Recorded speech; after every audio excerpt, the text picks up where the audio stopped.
Hello my student, आप लोग कैसे हैं? उम्मीद करता हूं कि आप लोग बहुत ही बढ़िया होंगे। तो आज की इस वीडियो में हम लोग क्लास 12 के हिस्ट्री के टॉप 10 सब्जेक्टिव क्वेश्चन को हम लोग लेकर आए हैं। ठीक है, जो भी हम आपको 10 सब्जेक्टिव क्वेश्चन को बताएंगे सारे के सारे आपको प्रीवियस ईयर का रहने वाला है। ठीक है, और आपको एग्जाम के लिए बहुत ही इम्पोर्टेंट होने वाला है, क्योंकि जो भी क्वेश्चन बताएंगे सारे आपको एग्जाम ओरिएंटेड क्वेश्चन है।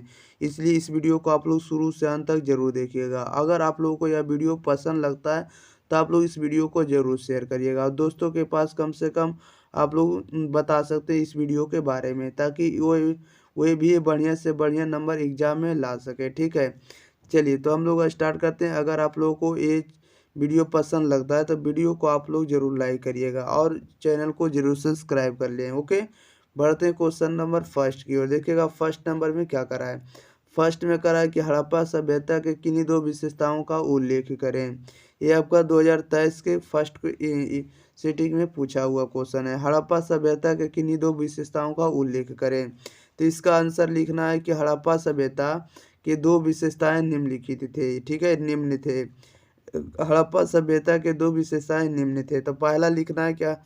पहला लिखना है यह भारत की प्रथम नगरीय सभ्यता थी। तो दूसरा लिखना है दूसरा पॉइंट में कि इस सभ्यता के नगरों के बनावट जल पद्धति के आधार पर था तथा इसमें सड़कें एक दूसरे को समकोण पर काटती थी तथा नलियां जाल बिछा हुआ करती थी। इस तरह से आप लोगों को लिख देना है। ठीक है, हड़प्पा सभ्यता के किन्हीं दो विशेषताओं को लिखें। तब पहला लिखना है कि यह भारत की प्रथम नगरीय सभ्यता थी और इस सभ्यता के नगरों के बनावट जल पद्धति के आधार पर था तथा इसमें सड़कें एक दूसरे को समकोण पर काटती थी तथा नलियां का जाल बिछा हुआ होता था। ठीक है, ऑप्शन नंबर देखिएगा इस तरह से आप लोगों को लिख देना है सब्जेक्टिव के रूप में। ओके, चलिए नेक्स्ट क्वेश्चन की ओर हम लोग बढ़ जाते हैं। क्वेश्चन नंबर देखते हैं सेकेंड नंबर के। देखिएगा सेकेंड नंबर में क्या करा है।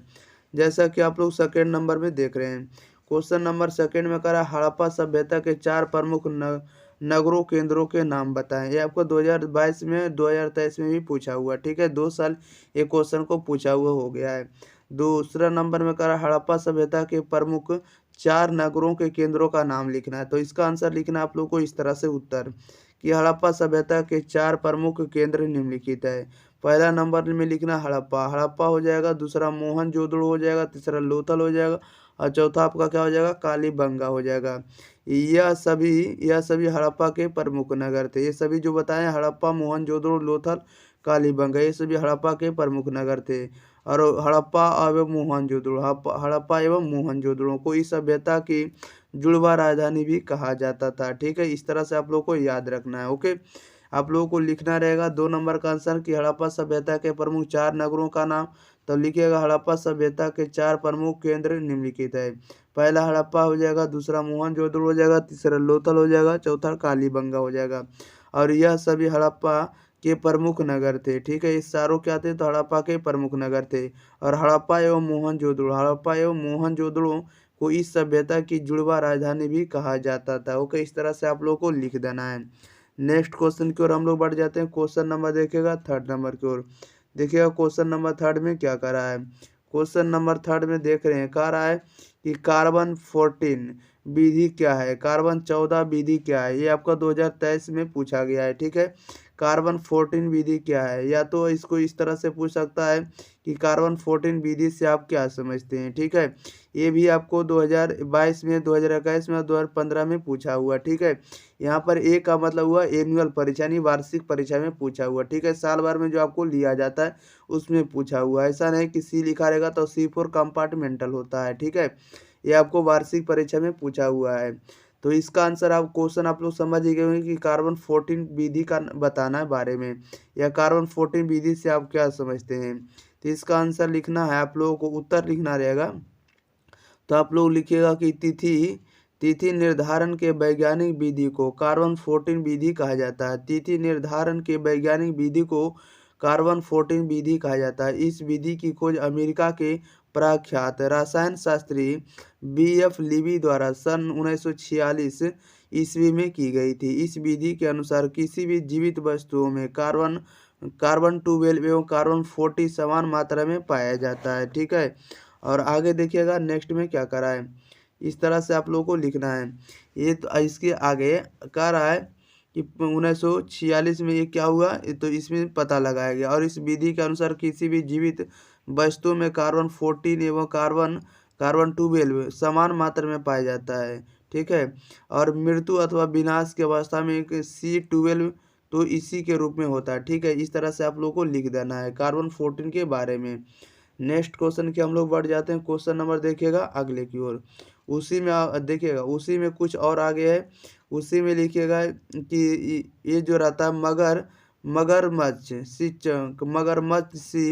या मगर C14 मगर, इस तरह से लिख दिएगा मगर C14 का निरंतर क्षय होने लगता है। जिस पदार्थ में कार्बन 14 की मात्रा जितनी कम होती है वह उतना ही प्राचीन माना जाता है, ठीक है। इस तरह से आप लोगों को लिख देना है। आपको कम से कम 4 लाइन तो आपको लिखना ही लिखना है। एक क्वेश्चन के लिए कम से कम 4 लाइन लिखना है। क्वेश्चन नंबर 4 नंबर के देखिएगा। 4 में क्या कह रहा है सिंधु सभ्यता में शवों के दाह संस्कार के कितने प्रकार थे, बताइएगा। कह रहा है सिंधु सभ्यता में शवों के दाह संस्कार के कितने प्रकार थे। ये इसका आपको सब्जेक्टिव के रूप में लिखना है। इसका आंसर आप लोग लिखिएगा। ये भी आपको 2022 के वार्षिक परीक्षा में पूछा हुआ है, एनुअल एग्जामिनेशन में, ठीक है। लिखना है सिंधु सभ्यता में शवों के दाह संस्कार के निम्न प्रकार थे। पहला नंबर में आप लोगों को लिखना है फर्स्ट पॉइंट में कि हड़प्पा में मिले कब्रिस्तान R37 में मृतकों को पूर्ण रूप से दफनाने के साक्ष्य मिले हैं, ठीक है, यानी साक्ष्य मिले हैं। इस तरह से आप लोगों को लिख देना है। और इसके बाद सेकेंड पॉइंट में आप लोगों को लिखना है। देखिएगा सेकेंड नंबर में क्या लिखना है। सेकेंड नंबर में देखिए लिखना है कि बहलपुर में आंशिक समाधान के साक्ष्य मिले, यानी साथ मिले हैं। यहाँ सबों को खुले में पशु पक्षियों को खाने के लिए छोड़ दिया जाता था। बाद में उनके अस्थियों को चुनकर आंशिक समाधान किया जाता था, ठीक है। इस तरह से आप लोगों को लिख देना है। इसके बाद तीसरा पॉइंट में लिखना है कि तीसरा प्रकार था शवों को जलाकर भस्मों को घड़े में रखकर समाधियों में गाड़ा जाता था। इस तरह से लिखना है। फोर्थ पॉइंट में लिखना है कि लोथल में युग्म समाधान यानी पति पत्नी को एक साथ दफनाने के साक्ष्य मिले हैं। इस तरह से आप लोगों को लिख देना है। नेक्स्ट हम लोग अगले में बढ़ते हैं। देखिएगा अगला में क्या कर रहा है। क्वेश्चन नंबर 5 नंबर की ओर। क्वेश्चन नंबर देखिए 5 में कह रहा है कि हड़प्पा सभ्यता के समकालीन 2 सभ्यताओं के नाम लिखें। ये भी आपको 2022 के फर्स्ट सिटिंग में पूछा हुआ, यानी एनुअल परीक्षा में। हड़प्पा सभ्यता के समकालीन 2 सभ्यताओं का नाम लिखें। तो आप लोगों को लिखना है हड़प्पा सभ्यता, या आप लोगों को लिखना है कि सिंधु सभ्यता। हड़प्पा सभ्यता को ही सिंधु सभ्यता कहते हैं। सिंधु सभ्यता के समकालीन 2 सभ्यता निम्नलिखित थी। पहला लिखना है कि डजल फुरात नदी के तट पर बसे मेसोपोटामिया की सभ्यता है। और दूसरा आपको नील नदी के किनारे बसा मिस्र की सभ्यता है। इस तरह के दोनों के नाम लिख देना है। यानी डजल फुरात नदी के तट पर बसा जो आपका मेसोपोटामिया की सभ्यता, और नील नदी के किनारे बसा मिस्र की सभ्यता। ओके, इस तरह से आप लोगों को लिख देना है। नेक्स्ट में हम लोग बढ़ जाते हैं। देखिएगा नेक्स्ट क्वेश्चन क्या कर रहा है। नेक्स्ट क्वेश्चन में कह रहा है कि हड़प्पा सभ्यता के जल निकासी प्रणाली का वर्णन करें। हड़प्पा सभ्यता के जल निकासी प्रणाली का वर्णन करें। ये आपको 2019 के फर्स्ट सिटिंग या तो एनुअल परीक्षा और 2020 के वार्षिक परीक्षा में पूछा हुआ है, या तो इसी क्वेश्चन को आपको पूछ सकता है दूसरे तरह से कि हड़प्पा सभ्यता की जल निकासी प्रणाली की 2 विशेषताएं बताइए। ये भी आपको 2022 के एनुअल परीक्षा में पूछा हुआ है, ठीक है। ये दोनों तरह से क्वेश्चन पूछ सकता है कि हड़प्पा सभ्यता के जल निकासी प्रणाली का वर्णन करें, या तो इसको पूछ सकता है हड़प्पा सभ्यता की जल निकासी प्रणाली की 2 विशेषताएं बताएं, ठीक है। तो आप लोगों को इसका आंसर लिखना होगा। देखिएगा किस तरह से लिखिएगा, आपको लिखा हुआ है, आप लोगों को देख लेना। इसका आप लोगों को PDF टेलीग्राम चैनल पर मिल जाएगा, ठीक है, वहाँ पर आप लोगों को अपलोड हो जाएगा क्वेश्चन। इसका आंसर आप लोगों को लिखना है कि हड़प्पा सभ्यता के जल निकासी प्रणाली काफ़ी विकसित थी। नगरों में नियोजित जल निकासी प्रणाली आधुनिक नगर योजना के समान थी। यहाँ के नगरों में घरों, नालियाँ एवं सड़कें एक दूसरे को नियोजित रूप से निर्माण कराया गया था। सड़कों की तरह नालियाँ भी एक दूसरे को समकोण पर काटती थी। घरों से पानी गली नाली में तथा वहाँ से शहर के मुख्य नाली से में जाती थी, ठीक है। और नालियाँ में जगह जगह चाह बच्चे बने होते थे, ठीक है, जिसे कूड़ा या कचरा मुख्य रूप से क्या होता था, साफ होते जाता था, ठीक है। इस तरह से आप लोगों को लिख देना है, जिससे कूड़ा कचरा क्या होता था, मुख्य रूप से नाले में नहीं जाता था। इस तरह से आप लोगों को इसका आंसर लिख देना, ठीक है, ताकि आप लोगों को जितना नंबर का आएगा उतना नंबर आप लोगों को कंप्लीट मिल जाएगा। जैसे 2 नंबर का रहेगा तो 2 नंबर आप लोगों को कंप्लीट मिल जाएगा। ओके, आप लोगों को सारे के सारे सब्जेक्टिव क्वेश्चन भी कराया जाएगा, इसलिए इस वीडियो को आप लोग शुरू से अंत तक जरूर देखिएगा। क्वेश्चन नंबर 7 में कहा मोहनजोदड़ो के अन्नागार के विषय में लिखे, बताइएगा।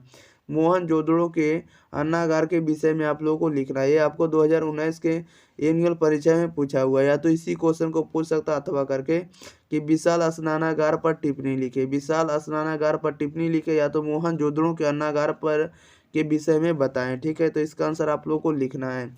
देखिएगा आप लोगों को आंसर किस तरह से लिखना है। आप लोगों को लिखना है उत्तर के रूप में कि मोहनजोदड़ो में विशाल स्नानागार के साक्ष्य मिले हैं। ये अन्नागार 6 कमरों के 2 कतारें भी मिले हैं, ठीक है। इन अन्नागार के बाहर चबूतरे भी मिले हैं जो अनाज को सुखाया जाता था तथा अन्य घरों में किसानों से कर के रूप में अनाज प्राप्त कर उसे रखा जाता था, और फसलों की बर्बादी या उत्पादक कम होने पर नजर के लोग यहाँ के अनाज वितरण किया जाता था। आप लोगों को लिख देना, ठीक है। मोहनजोदड़ो के विशाल स्नानागार पर टिप्पणी आएगा तो आप लोगों को लिखना है कि मोहनजोदड़ो में विशाल स्नानागार के साक्ष्य मिले हैं। ये अन्नागार है। ये अन्नागार 6 कमरों के 2 कतार में मिले हैं, ठीक है। इन अन्नागार के बाहर चबूतरे भी मिले हैं जो अनाज को सुखाया जाता था। इसको जो कर लीजिएगा। इन अन्य घरों में किसानों से कर के रूप में अनाज प्राप्त कर उसे रखा जाता था, और फसलों की बर्बादी या उत्पादक कम होने पर नगर के लोग यहाँ के अनाज वितरण किया जाता था, ठीक है। इसका इस तरह से आप लोग को सब्जेक्टिव लिख देना है, ठीक है, आंसर के रूप में। नेक्स्ट क्वेश्चन की ओर बढ़ते हैं। क्वेश्चन नंबर देखिएगा 8 नंबर की ओर। देखिएगा 8 नंबर में क्या कर रहा है। 8 नंबर में क्वेश्चन कर रहा है कि अभिलेख किसे कहते हैं, अभिलेख किसे कहते हैं। ये देखिए 2015 के एनुअल परीक्षा में और 2019 के एनुअल परीक्षा में पूछा हुआ है। जैसा कि अगर आप लोग लगता है कि ये क्वेश्चन फॉल्स है तो आप लोग जाकर इसको क्वेश्चन बैंक में मिला सकते हैं, ठीक है। 8 नंबर में कह रहा था कि अभिलेख किसे कहते हैं, तो इसका आंसर आप लोगों को लिखना है कि अभिलेख पत्थर, धातु आदि के सतह पर उत्कीर्ण किए गए पाषाण सामग्री को कहते हैं। इसका प्रयोग प्राचीन काल से ही हो रहा है। यह मुख्य रूप से शासकों का राज्यादेश होता था। सबसे प्राचीन अभिलेख अशोक के पास प्रस्तर अभिलेख है, यानी सोना, चांदी, तांबा आदि पर लिखित अभिलेख पाए जाते हैं। अभिलेख किसी भी कालखंड की जानकारी प्राप्त करने के लिए प्राथमिक स्रोत माना जाता है, ठीक है। आप लोगों को इसका आंसर लिख देना है। अभिलेख किससे कहते हैं, तो अभिलेख पत्थर, धातु आदि के सतह पर उत्कीर्ण किए गए पाषाण सामग्री को कहते हैं। इसका प्रयोग प्राचीन काल से ही हो रहा है। यह मुख्य रूप से शासकों का राज्यादेश होता था।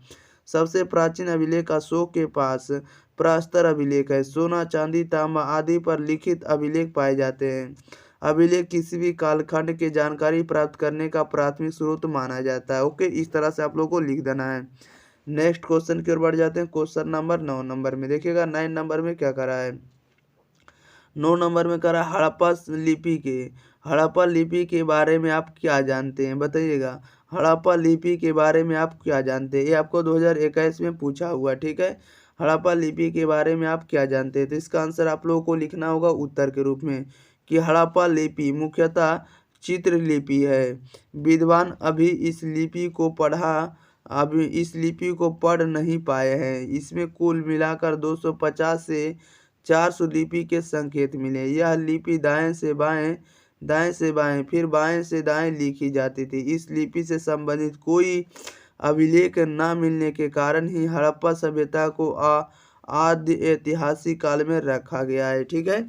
आप लोगों को आंसर लिखना है। हड़प्पा लिपि के बारे में कि आप क्या जानते हैं, हड़प्पा लिपि के बारे में आप क्या जानते हैं। उत्तर लिखना हो कि हड़प्पा लिपि मुख्यतः चित्र लिपि है। विद्वान अभी तक इस लिपि को पढ़ नहीं पाए हैं। इसमें कुल मिलाकर 250 से 400 लिपि के संकेत मिले। यह लिपि दाएं से बाएं फिर बाएं से दाएं लिखी जाती थी। इस लिपि से संबंधित कोई अभिलेख न मिलने के कारण ही हड़प्पा सभ्यता को आद्य ऐतिहासिक काल में रखा गया है। ओके, इस तरह से आप लोगों को एग्जाम में लिख कर चले आना है। ओके, नेक्स्ट क्वेश्चन की ओर बढ़ते हैं। क्वेश्चन नंबर 10 नंबर के देखिएगा 10 नंबर में क्या करा है, ये आपका लास्ट क्वेश्चन है।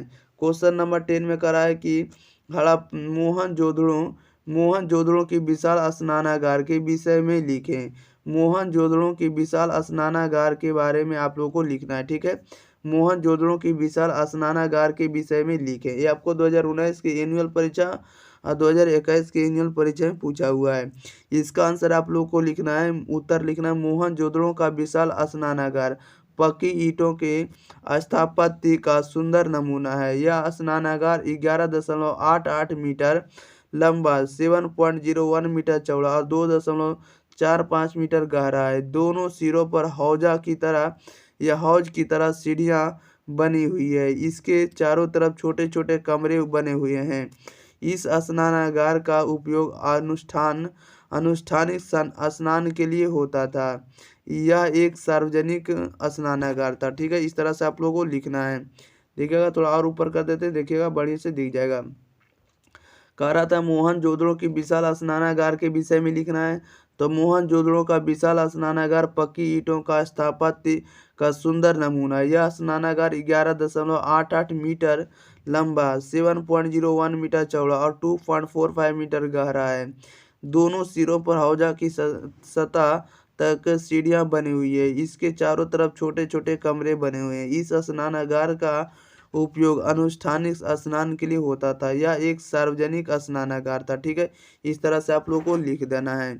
अब देखिए जितने के जितने नंबर रहेंगे सारे के सारे आप लोगों को नंबर मिल जाएंगे। ठीक है, अब देखिए जो भी हम आपको सब्जेक्टिव बताएं इसका पीडीएफ आप लोगों को टेलीग्राम चैनल पर आप लोगों को फ्री में मिल जाएगा। ठीक है, आप लोग जाइएगा एग्जाम पर सर्च करिएगा, आप लोगों को आ जाएगा। नहीं तो आप लोगों के लिए लिंक डिस्क्रिप्शन में मिल जाएगा टेलीग्राम का, आप लोग जाकर वहाँ से डाउनलोड कर सकते हैं, आराम से निकाल के पढ़ सकते हैं। ओके, एग्जाम में बहुत ही कम समय रह गया, इसलिए आप लोग ज़्यादा से ज़्यादा ध्यान दीजिए ताकि आप लोग एग्जाम में 450 से ऊपर नंबर आप लोग ला सके। ठीक है, ताकि आपको बढ़िया कॉलेज भी आगे मिले। ओके, हम लोग मिलते हैं अगले वीडियो के साथ, तब तक के लिए आप लोग इस चैनल को सब्सक्राइब करिए और दोस्तों के पास इस वीडियो को ज़्यादा से ज़्यादा शेयर करिए। ठीक है, जो भी क्लास 12th का स्टूडेंट है उसको आप लोग ज़रूर बताइए इस चैनल के बारे में, क्योंकि इस चैनल पर आपको सारे के सारे कंटेंट पहले से हम आपको उपलब्ध कराते आ रहे हैं। ठीक है, और आप लोगों को शुरू से अंत तक कराते रहेंगे। जब तक एग्जाम नहीं होता तब तक हम आपको लिए अवेलेबल वीडियो कराते रहेंगे। और जो भी वीडियो आएगा आप लोगों के लिए मैराथन वीडियो आएगा ऑब्जेक्टिव का। ठीक है, और सब्जेक्टिव का क्वेश्चन हम आपको 20 या 10-20 क्वेश्चन के बीच रखेंगे ताकि आप लोगों को पढ़ते पढ़ते बोर ना हो जाए। ओके, मिलते हैं अगले वीडियो के साथ, तब तक के लिए thank you for watching this video. धन्यवाद।